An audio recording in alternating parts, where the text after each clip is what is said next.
And joining me on the podcast and on video is Alan Green, CEO of Brand Communications. Al. I'm very good, Jess. How are you?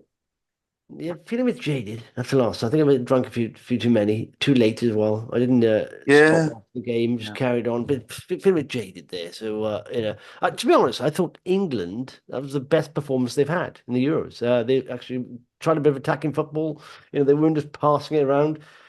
There's a bit of urgency, but at the end of the day, Spain were just better side, weren't they? I mean, I'm listening to all the conjecture and all of the arguments on the radio this morning. Do you know what we played pretty well? We sat back, we pressed when we could, but Spain on the break were absolutely devastating. Yeah. And okay, the beginning of the second half, Kyle Walker left Nico Williams, who was probably their best player. I think he left him Yeah. unmarked, and if you leave Mm. a player like Williams unmarked, he's going to come in and smash one on the back of the net, which of course he did. So, I mean, yes, it was our best performance. Tactically, could he have changed stuff? I think maybe Harry Kane shouldn't have started. I think he should have started with Cole Palmer and with Ollie Watkins, because I think we'd have been pushing them. We'd have been pressing harder. Watkins' pace would have forced them to come back a bit, because Harry Kane wasn't getting a sniff. I think he had one opportunity to shoot on goal, which was blocked, and that was it. And the rest Yeah. of the time, he may as well not have been there. Yeah. Well, there we are. I But mean, do you know what? anyway, It's funny how people are saying, criticizing Gareth again. I mean, he obviously got to two finals, but he's got sort of results-ish. But I still don't like if that's his managing of the side. I don't like the way he does it. I just think if you look at successful teams like Spain, how fast they can attack. It's like they from nothing in your box and having a shot. And England don't seem to do that. They just play around with it. In fact, I said not last time was the best, but they seem to play around with it too much. Just get across it and have a go. And that's what good teams do. They end up creating an opportunity to attack. And that's what they do, and don't waste it. So anyway, there we what are. I think, But I mean, we've got great little players like Phil Foden in the side, and we got, I thought Cole Palmer was brilliant when he came on and yeah. scored the goal. He's kind of the one guy that just thinks on his feet and can go and create something. And but there are other players too. We could have, you could have bought a more creative players like Madison and Grealish, but of course they weren't part of the tournament. But there Mm. were other options on the bench which weren't used. So Anthony Gordon, I mean, his pace when he came on that one time, he showed what he could do. And Yeah. But I said that, it's like it's disappointing nearly to have made it. But I think most people, if you said before the tournament, would you be happy England getting to the final? And most people would have said yes. oh, Isn't it? It's of like course, of yeah, course, yeah. yeah. Let's not take away the job from the job that Gareth has done. He's done a terrific job. He got the team there. And also it wasn't at home. It was away in Germany too. So to achieve what they achieved is terrific. They can be really proud of themselves. And I think also we've moved on a bit since last time. I think it's got a bit better. Tactically, you could argue, yes, we were caught short, but that's detail. And I think we have the World Cup next. Is Gareth going to stay for that? I kind of hope he does, really, because at least he's going to build on what's already there. Whereas a new manager coming in, it might everything might change. Who knows? Who knows? Mm. Cool. All right. Let's talk about stocks, Al. The market this Stocks. morning. It's at. I mean, let me just share the screen here. This is this is the FTSE 250, which is of course, as I say, more domestically focused companies in the UK rather than the FTSE 100. It's more international, but yeah, you can see there it's literally at a 12-month. It's haven't been this high since April 2022, and it's Yeah, above in bull market territory, which is a good sign, And let's it have a good is. rally Yeah. last few days. Now it's maybe consolidating, but that's good. I mean, AIM isn't quite back there yet, but we did have a rotation last week. I mean, especially in America, from bigger cap stocks into Russell 2000, and I mean, that's a small cap index. Mm, And on that same day, I think it was a Thursday, mm, the AIM was the biggest rise as well. So hopefully we are going to see maybe seeing some rotation out of the bigger mega cap trades into smaller caps, which of course help our end of the market a lot. They don't Well, it need a lot will. of inflow. There's been a lot of outflow.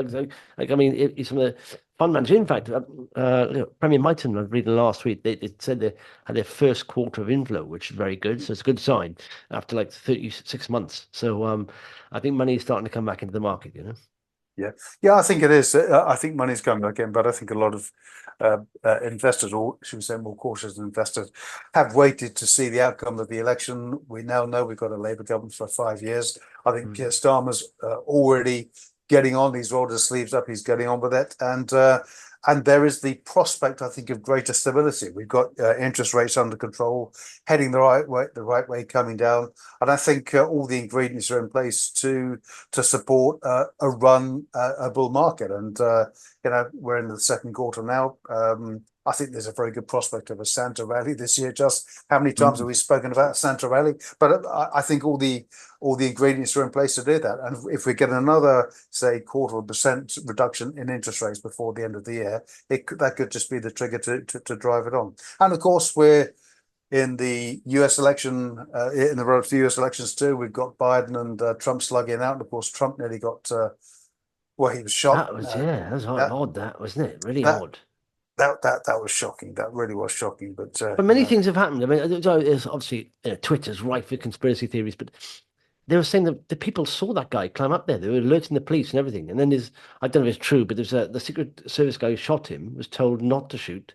This is what on Twitter said. And even when he did shoot, he was told not to do that. And I don't know if it's true, but he was arrested apparently by the FBI.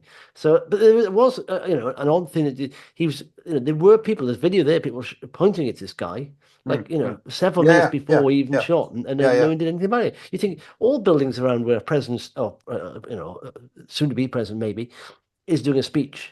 Normally, you have Secret Service on every building, to stop anyone else climbing up there, but to also protect them. So it's very odd. There's a guy 100 meters away, just with a gun and be able to climb in there. It's nuts, that.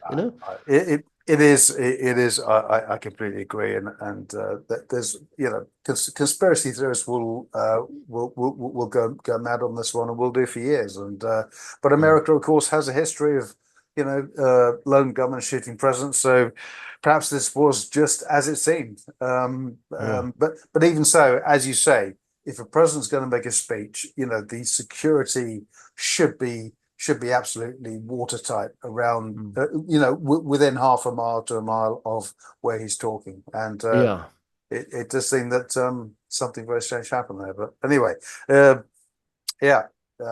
Trump's still alive. He's still running. So there you go. Yeah. Cool. What stocks we had to go to that? So what stocks are we talking about, Al?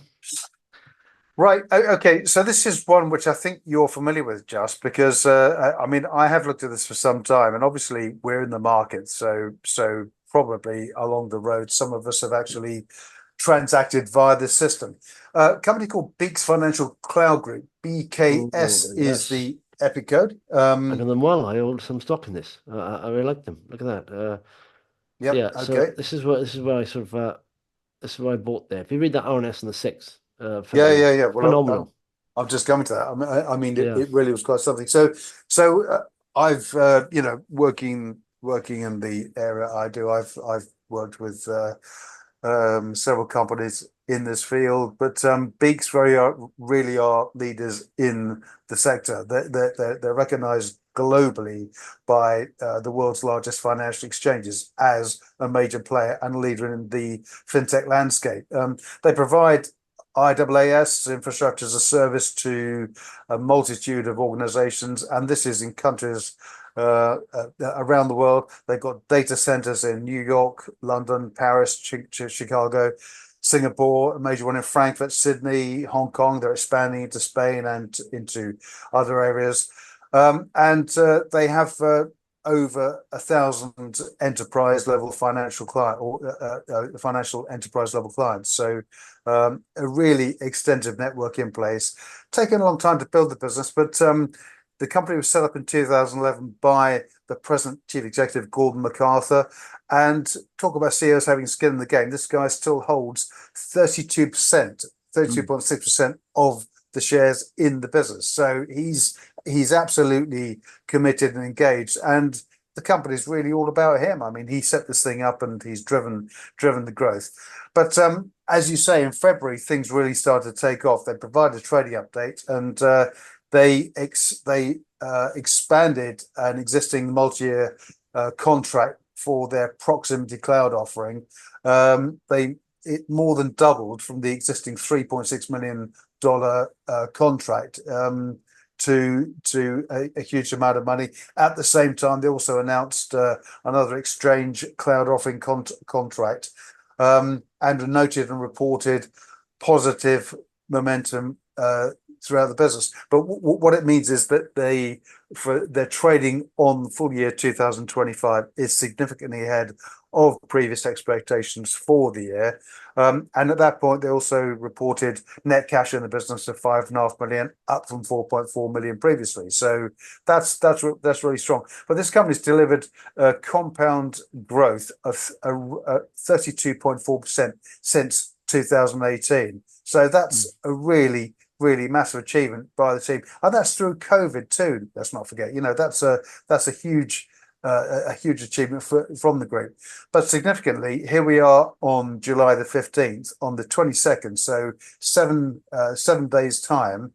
That's Monday next week. The company provides its next trading update. So I think all eyes are going to be on that, and it's depending on how you trade, you might want to get in now, because if they have exceeded again expectations, then we could see another jump in the share price. Either way, the company's delivered great growth since that point, and I think it's got a very bright future indeed. But this is a sector that is just growing and growing, and everything's going to the cloud. Exchanges are going to the cloud, and this company is right at the heart of it.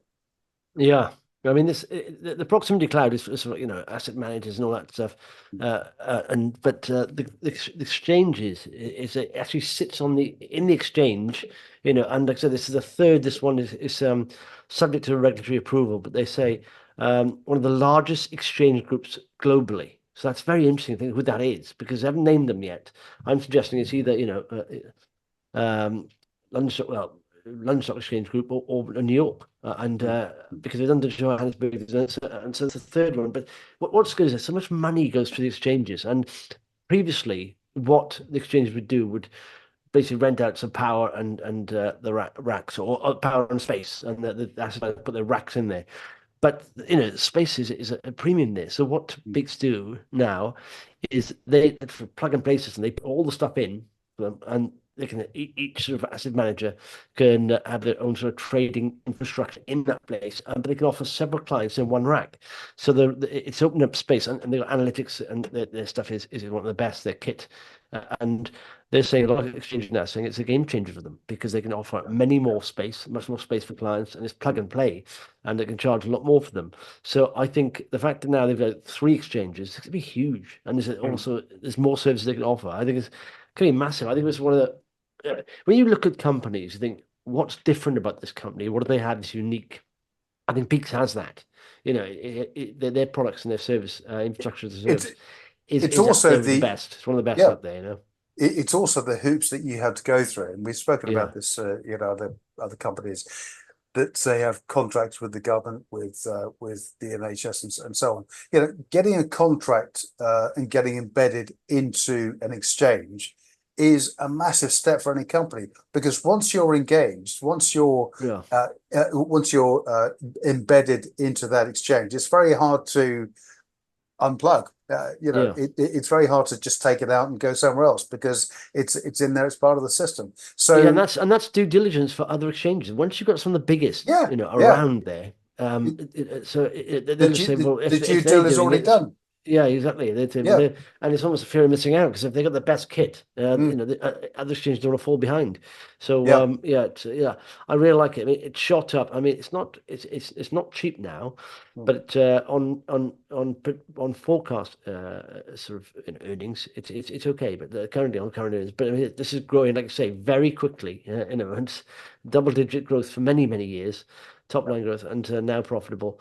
So it's a very exciting company. It's one of those ones that it's a special company. I mean, there's lots of companies on AIM a bit of dross, but average. But this, I think, is quite unique, Beeks. It's worth doing some research on it. I mean, the share price has risen quite a lot recently, like you see here, but should have come back to this maybe, this is resistance now, probably another support now going to be. So sort of, any news, and it sort of comes back down here, do some research and put it in your watch Yeah, list. well, I think we're a week away from the next trading update, just which is Monday week. So as I say, if you're a bullish trader, you might want to sort of jump in now ahead of that. Maybe the share price has already risen and priced in what will hopefully be additional growth that they reported over and above what they reported to the markets in February. It may just be, yep, business is normal, it's going as per normal, in which case it may come back and consolidate a bit. Either way, this company is going to be around for a long time, and it's going to, the job of actually getting embedded into those massive exchanges, as you say, the due diligence is already done. Any other exchange looks at that and thinks, I want to be a part of that. Oh yeah, I've got to have this company as part of that infrastructure. So you've already, the sale's already done. Yeah. What's next out? Okay, we've spoken about this company beforehand too. Ramsdens Holdings, RFX.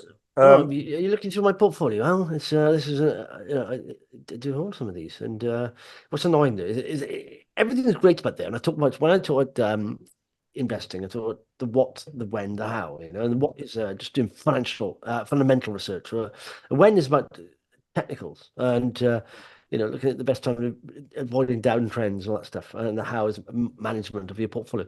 But this is a company that's doing very, very well. But yet it seems to be, there must be a little bit of a seller in there because it's just plodding along. It needs to break this 200-day and stay above it. But nevertheless, it still pays a nice dividend. So if you're sitting and waiting for that, if you're sitting and holding it pays a nice dividend. But anyway, go ahead, Al. Sorry.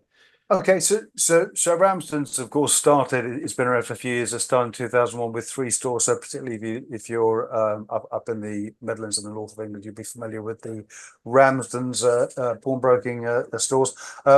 Started with 3 stores, grew via acquisition, driven primarily by the buying of gold. So the company buys gold. It had 120 stores, and then gold crashed, of course.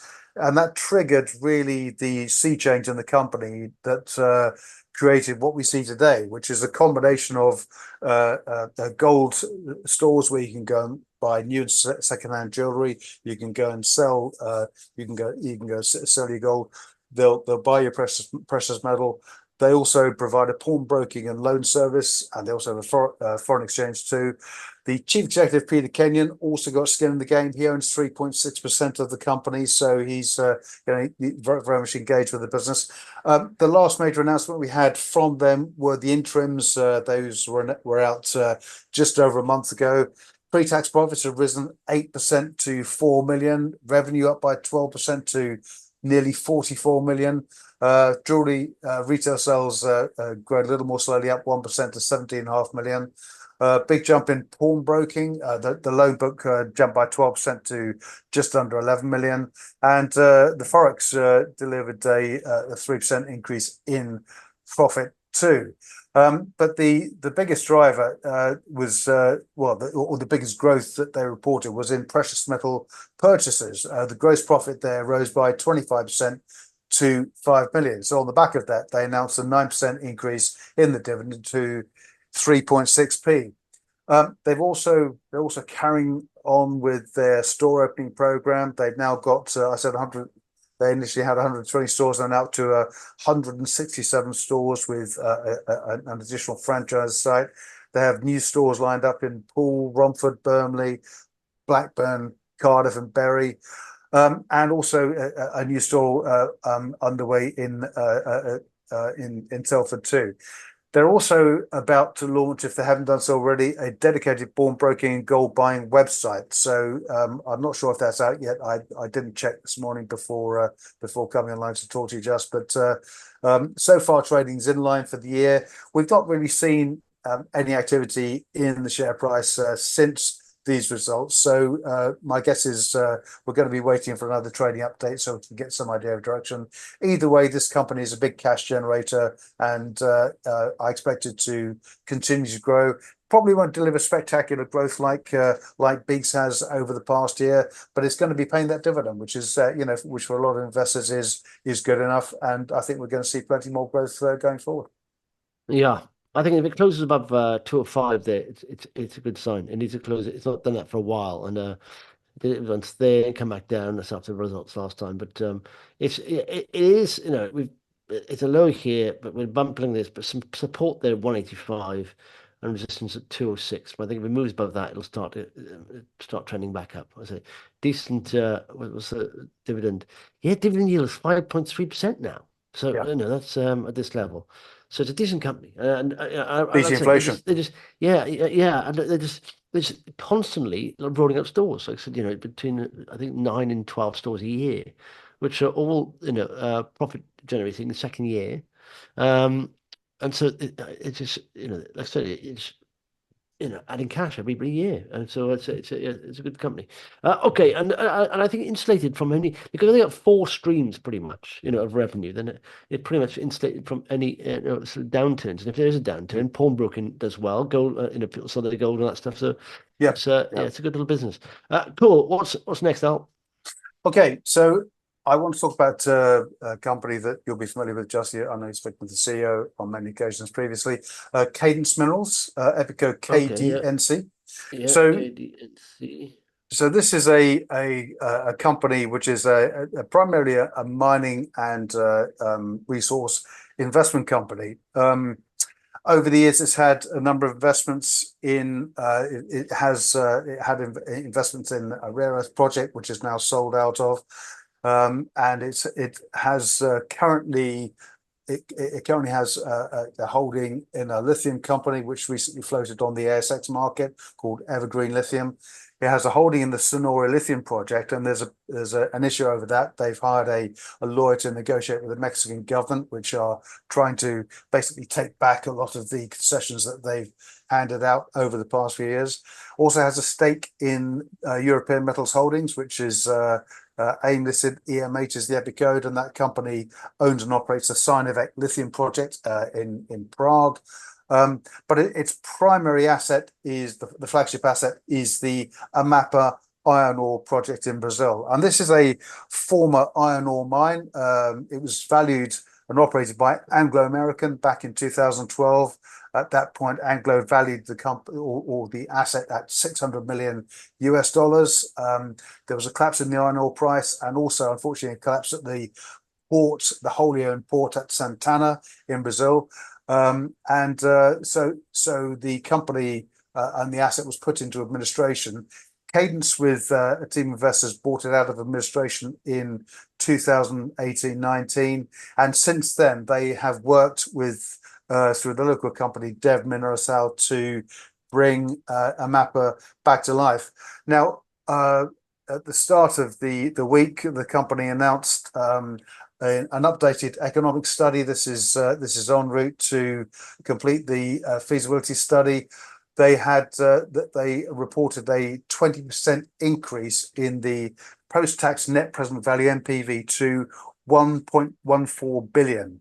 And this is after previously recording an increase in the asset, the size of the resource there, the JORC resource there. The NPV is now worth 1.14 billion. A 6% decrease in cash costs to get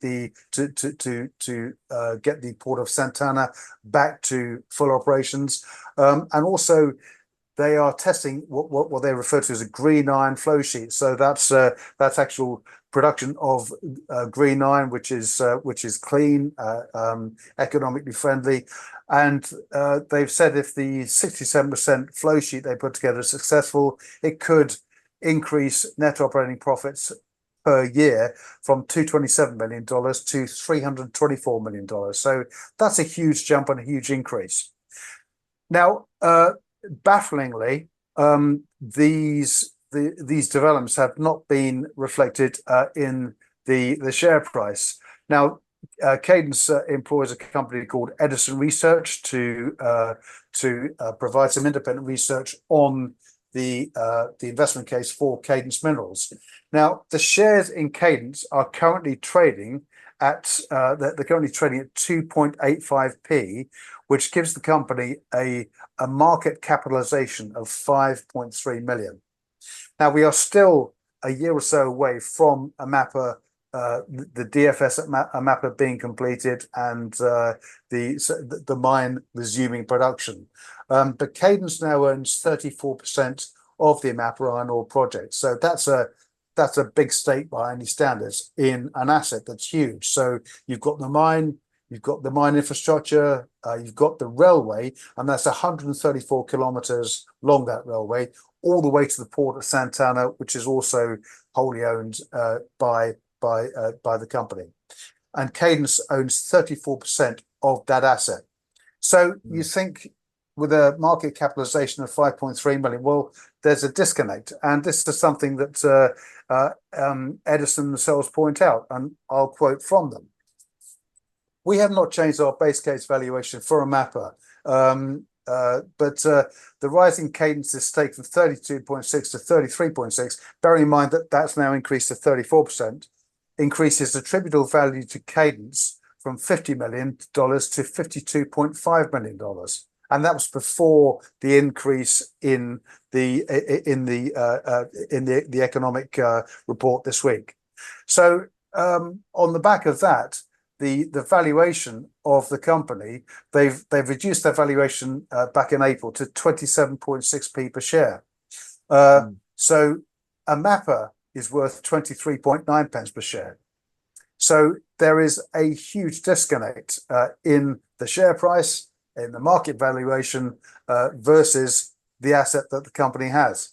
Now, with the mining company, of course, there are stage point valuations, and throughout that process, the company has to raise money to fund those reports and fund the research, and also get bills paid, get contractors paid as the mine comes back to production. And unfortunately for Cadence, because the share price is down here, it then has to raise a further 750,000 to fund the next part of the exercise, and that was done at 2.5p. So the shares are now 2.8p, which bears no relation at all to the actual value of the asset. At some stage, this valuation gap will start to close as we get closer to the mine resuming production, closer to the end of the definitive feasibility study. But also in the report this week, the company said that everything was on track, the licensing was on track, all of the necessary milestones would be hit as the company promised in November last year. So it's done everything it said it was going to do, but the market, being the way the market is, has not rewarded that. So going back to what we were saying earlier, just about the fact that the Labour government are now in place, the interest rates are starting to come down, I think investors will start to take a more risk-off approach, and there is a great opportunity here, I think, to buy into this company, an absolutely rock-bottom price, because this mine, when it's back in production, is going to be worth more than $600 million, and that's just based on the work that's been done, the net present value of the asset, and the potential net profits that green flow or that green iron flow sheet will produce. Yeah. No, I think interest rates will definitely help. Because like I said, companies are finding it hard to raise money. Pre-revenue loss-making companies, they need that money, and so they've been hit particularly hard in the downturn. But I say, as we get towards the end of the year, I think maybe 2, maybe 3. Who knows? Rate reductions, or probably 2 at least. Rate reductions, hopefully, which will boost all the markets. Regardless of it, I know Labour is saying all the right things. But the biggest boost for markets will be a reduction in interest rates, and and I think, like I said, that could have a cracking start to rally if it happens. So anyway, and I think resource companies and like loss-making companies, pre-revenue companies, may see a bit of a jump up then, maybe a re-rate on some of them. Who knows? Anyway, I'll thanks for that, fella, and we'll speak next week. Speak next week, Justin.